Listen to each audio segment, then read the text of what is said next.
প্রত্যেকদিন ইফতারে ফলটা আমার মাস্ট। সমস্ত রকমের ফল নিয়ে সাজিয়ে ইফতার করাটা আমার বাড়ির ট্র্যাডিশন।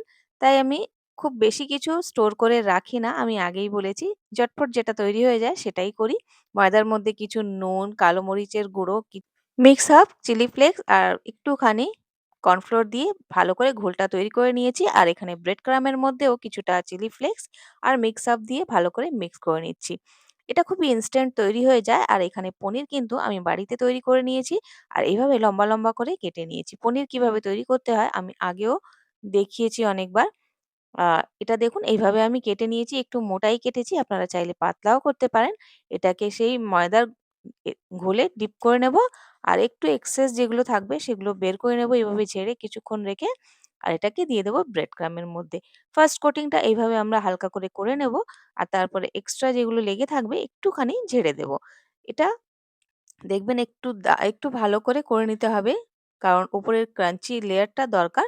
তো এইভাবে ১ম লেয়ারটা আমরা করে নিলাম। তারপরে আবার এটাকে আমি একটু ঝেড়ে নিয়ে ডিপ করে নেব সেই ময়দার ঘোলের মধ্যে। আর 2nd লেয়ারটা আমরা করে নেব। খুব বেশি এক্সেস যেন লেগে না থাকে নাহলে খুবই উম একদম ভিজা হয়ে যাবে। ব্রেড ক্রাম্বটা ঠিক মতন লাগানো যাবে না। একটুখানি এটাকে ঝরে যেতে দেবেন। তারপরে এটাকে ব্রেড ক্রাম্ব এর উপরে ছেড়ে দেব।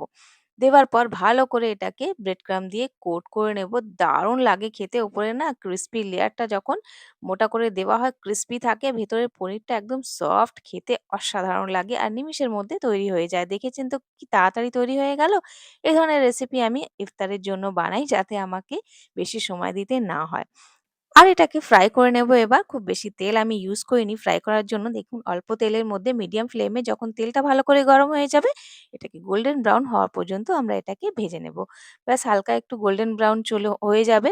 কারণ পনিরকে খুব একটা কুক হতে সময় লাগে না। সেইজন্য আপনারা দেখবেন খুব তাড়াতাড়ি এটা তৈরি হয়ে যায়। ক্রিসপি ফিঙ্গার গুলো খেতে এত দারুণ লাগে না যে একবার ট্রাই করে আপনারা দেখতে পারেন। যদি একটুও ভালো লেগে থাকে প্লিজ একটা লাইক করবেন। সাথে এই ধরনের রেসিপি যদি আপনাদের আরো চাই, প্লিজ চ্যানেলটাকে সাবস্ক্রাইব করে নেবেন। আজ তাহলে আসি বন্ধুরা, আবার দেখা হবে। বাই। আল্লাহ হাফিজ।